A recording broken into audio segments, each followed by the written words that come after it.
저도 그렇지만 많은 사람이 역사를 공부하다 보면 안도하면서도 궁금한 질문 한 가지가 떠오른다고 합니다. 그것은 만일 그 사람이 없었다면 이라는 질문입니다. 저도 한국사와 세계사를 공부할 때 항상 들었던 궁금증이면서도 그분이 있어서 다행이었다라고 생각할 때가 많이 있었습니다. 예를 들어 만일 우리나라에 세종대왕님과 같은 분이 계시지 않았다면 우리는 아마도 아직도 어려운 한문을 사용하고 있을 것이며 많은 사람들이 글씨를 잘 모르고 살아갔을 것입니다. 아시겠지만 우리나라는 전 세계적으로 유래를 찾아볼 수 없을 정도로 문맹률이 낮은 나라입니다. 이 문맹률을 측정하는 기준들이 다양하지만 가장 대표적인 것이 글씨를 읽고 쓰는 것이 얼마나 잘 되는지를 보고 이 문맹률을 결정한다고 합니다. 그런데 우리는 너무 익숙해서 잘 느끼지 못하지만 사실 우리나라 거의 모든 사람들이 글씨를 읽고 쓸 줄 압니다. 하지만 다른 나라들은 사실 자신의 이름도 쓰지 못하는 사람들이 많다고 합니다.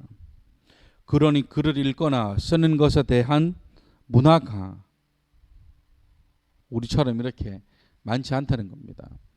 아시겠지만 우리나라는 어리신 분들도 자신의 이름이나 집 주소 정도는 다 쓰실 줄 아십니다.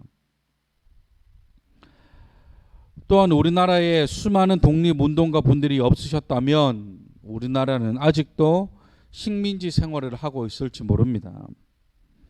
그리고 교회사를 공부하다 보면 정말 가슴 찡하게 느끼는 것 중 하나가 그 옛날 동양 변두리의 이름도 알지 못하는 조선이라는 나라에 선교하러 오신 선교사님들이 계시지 않았다면 우리는 아직도 예수님을 몰랐을 겁니다. 또한 예수님을 지금처럼 자유롭게 믿지 못했을 것입니다. 이처럼 자신의 목숨을 걸고 무언가를 이루기 위해 최선을 다한 분들이 계시지 않았다면 우리에게는 지금과 같은 자유가 보장되지 못했을 겁니다.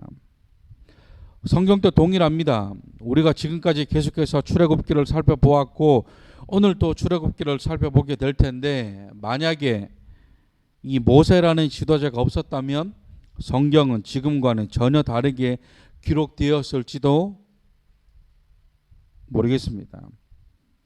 아마 사도 바울이 없었다면, 사도 베드로가 없었다면, 다윗 왕이 없었다면, 이런 위대한 믿음의 선조들이 계시지 않았다면 지금 이 시대를 살아가는 저와 여러분들이 지금과 같은 하나님의 은혜를 경험하기란 쉽지 않았을 것입니다. 왜 이런 생각을 하게 됐냐면 우리가 지난 몇 주 동안 출애굽기 32장 말씀을 계속해서 살펴보고 있습니다. 그런데 저는 이 출애굽기 32장도 그렇지만 출애굽기를 연구하고 공부할 때마다 느끼는 것은 앞에서도 말씀드렸지만 이스라엘이라는 민족에게 있어 모세라는 지도자가 없었다면 이스라엘은 어떻게 됐겠냐라는 겁니다. 아마 모르긴 몰라도 이스라엘의 출애굽기 32장 이후로 등장하지 않았을지도 모릅니다. 왜요? 하나님이 이스라엘을 진멸하시기 원하셨기 때문입니다. 지난 시간까지의 말씀을 살펴보면 모세가 하나님의 명령으로 시내산에 올라갑니다. 하지만 산 아래에 있던 이스라엘 백성들은 모세가 내려오는 것이 점차 길어지자 하나님을 믿지 못하고 모세의 형인 제사장 아론에게 명령하여 자기를 위하여 자신들을 위하여 애굽에서 인도하여 낸 신을 만들어 달라라고 합니다. 그러자 아론이 그 명령을 받아들이면서 문제가 발생하죠. 아직 모세가 산에서 내려오지 않았는데 산 아래에서는 이스라엘 백성들이 금송아지를 만들어 그것을 하나님이라 부르며 그것을 예배합니다. 이건 정말 위험한 생각이고 위험한 행동이었습니다. 그러자 하나님께서는 모세에게 이 이스라엘을 다 진멸하고 새로운 민족을 붙여주겠다고까지 말씀하십니다. 그러자 모세는 하나님께 기도합니다. 진노를 거두어 달라고. 그러자 하나님이 모세의 간구를 들어주십니다. 그런데 이 사건을 좀 더 자세히 볼 필요가 있습니다. 그것은 이 시간적인 순서에 맞게끔 이 말씀을 다시 한번 살펴보아야 합니다. 이 출애굽기 32장 7절부터 13절까지의 말씀을 시간 순서에 맞게 또한 오늘 시대의 우리의 대화로 본다면 이렇습니다. 먼저 하나님께서 모세에게 산에서 내려가라고 말씀합니다. 그 이유는 이스라엘 백성들이 끔찍한 죄를 짓고 있기 때문이었습니다. 그러자 모세는 그게 무슨 말이냐고 되묻죠. 그러자 또 하나님이 말씀하시기를 이스라엘 백성들이 금송아지를 만들어 나를 모욕하고 그 금송아지를 가리켜 나 하나님이라 부르고 있다는 것이었습니다. 하지만 이만 해도 모세는 알아채지 못합니다. 그러자 하나님께서는 진노하시면서 이 백성들을 가만히 둘 수 없으니 다 멸망시켜버리고 모세 너를 통해 다시 새로운 민족을 일으키겠다라고 말씀합니다. 그러자 모세가 하나님께 이르기를 13절 말씀에 이 백성은 하나님의 백성이오니 그러시면 안 된다라고 말씀합니다. 그리고 덧붙여 하나님께서 이 백성을 인도하여 내셨는데 이들이 이곳에서 다 죽으면 세상 사람들이 하나님을 비웃을 것이라 말하고 예전 아브라함과 이삭에게 하셨던 말씀도 기억해 달라고 기도합니다. 그러자 하나님은 그의 기도를 들어주시죠. 정리하면 아직 모세는 하나님께 말로만 들었지 실제로 산 안에 일어나고 있는 일을 눈으로 보지 못한 상황입니다.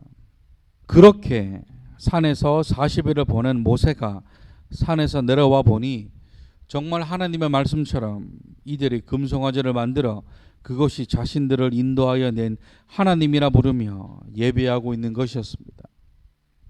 이 장면을 보면 이 장면을 실제로 보니 모세도 참을 수 없었습니다. 결국 참지 못한 모세가 어떻게 했냐면 하나님께 받아온 십계명이 새겨진 돌판 2개를 던져버립니다. 모세의 분노도 극에 달했다는 것이죠. 얼마나 분노했는지 20절 말씀에 금송아지를 불에 녹여 그것을 가루로 만들어 백성들에게 먹여버립니다.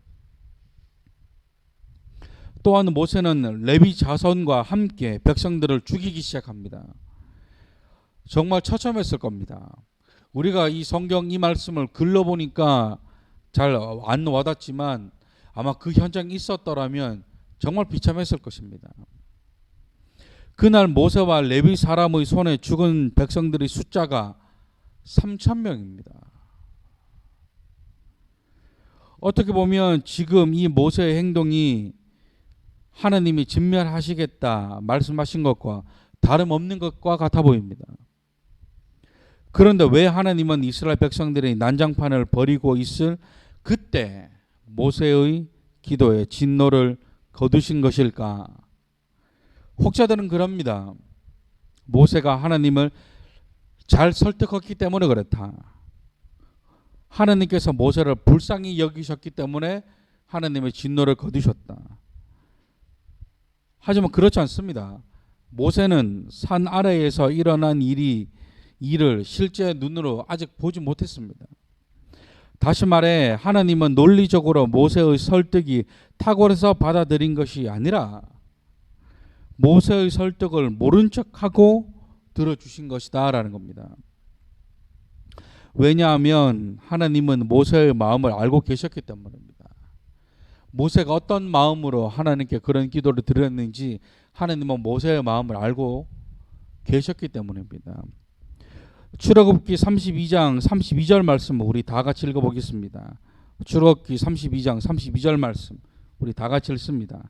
시작. 그러나 이제 그들의 죄를 사하시옵소서. 그렇지 아니하시오면 원하건대 주께서 기록하신 책에서 내 이름을 지워버려 주옵소서. 아멘. 모세는 지금 이스라엘 백성들의 목숨을 자신의 목숨처럼 생각하고 있습니다. 그렇다면 저와 여러분들도 생각해 보셔야 합니다. 우리는 모세처럼 누군가의 목숨을 나의 목숨처럼 여기며 기도한 적이 있는가? 아니면 친구를 위하여, 가족을 위하여, 교회를 위하여 혹은 누군가를 위해 목숨을 걸고 기도할 수 있는가라는 것입니다. 분명히 이스라엘은 엄청난 실수를 했습니다. 그리하여 하나님은 이스라엘을 진멸하시겠다라고까지 말씀하십니다. 이에 모세도 그 말씀에 순종하는 것이 맞습니다. 그러나 만약 모세가 그 말씀에 순종했다면 이스라엘은 더는 존재하지 않았을지도 모릅니다. 분명 모세는 하나님의 순리대로 움직이지 않았습니다. 하지만 하나님은 이 같은 모세의 뜻을 받아들였습니다. 지금 생각해 보면 세상이 계속 발전되고 변화되는 이유는 새롭게 시도하고 일탈하는 사람들 때문일지도 모릅니다. 그 자리에 머물러 있지 않고 사람들의 편견을 이겨내고 다시 시작하는 사람들, 하나님의 나라도 동일합니다. 하나님의 나라에 동참하던 사람들은 항상 일탈하는 자들이었습니다. 예수님의 한마디에 배와 그물과 아버지를 버려두고 예수님을 따라갔던 제자들, 비록 나라를 팔아먹었다는 소리를 들었지만 엄청난 부와 권력을 가난한 이웃들에게 베풀었던 세리장 삭개오, 세상의 법칙을 깨고 예수님의 한마디에 바다 위를 걸었던 베드로. 그런데 놀라운 것은 하나님은 그들을 통해 이 세상을 변화시키신 것입니다. 심지어 하나님의 계획에 다른 의견을 제시하기도 합니다. 타락한 소돔과 고모라를 멸망시키려는 하나님의 계획 앞에 아브라함은 의인 50명만 있으면 소돔과 고모라를 멸망시키지 말아달라라고 하나님께 기도합니다. 하나님이 들어주십니다. 그러자 이번에는 45명, 그 다음은 40명, 그 다음은 30명, 그 다음은 20명, 그리고 마지막 10명. 소돔과 고모라 땅에 의인 10명만 있어도 그 땅을 멸망시키지 말아달라라고 하나님께 기도합니다. 인간적인 생각으로 보면 정말 건방지고 무례한 행동입니다. 하지만 이런 고집과도 같은 아브라함의 기도를 하나님은 들어주십니다. 하지만 안타깝게도 소돔과 고모라에 의인 10명이 없어서 결국 멸망합니다. 그런데 이들의 공통점이 있습니다. 그것은 다른 사람을 위해 기도했다라는 것이었습니다. 자신의 이익이나 자신의 편안함이 아니라 다른 사람을 위해 기도하니 하나님이 그 기도를 응답해 주셨다라는 것입니다. 바라는 것은 저와 여러분들도 언제까지 나 자신만을 위해 기도하는 사람이 아니라 다른 사람을 위해 그 사람을 품고 기도할 수 있는 자가 되었으면 좋겠습니다. 나아가 나와 가장 가까운 내 친구를 위해서, 내 학교를 위해서, 내 가정을 위해서, 내 나라와 내 민족을 위해서 기도할 수 있는 사람. 앞에서도 말씀드렸지만 이들의 수많은 희생과 노력이 없었다면 우리는 지금과 같이 살아가지 못했을지도 모릅니다. 저와 여러분들도 이와 같이 행동하는 사람이 되기를 바랍니다. 나를 위해 기도하기도 벅찬데 어떻게 남을 위해 기도할 수 있냐고 할 수 있지만 의외로 방법은 쉽습니다. 그것은 남을 위해 먼저 기도하는 것입니다. 그러면 하나님께서도 나의 기도에 응답하실 것입니다. 나를 통해 남을 살려내는 놀라운 역사가 저와 여러분들의 삶 가운데 일어나시기를 주님의 이름으로 축원합니다.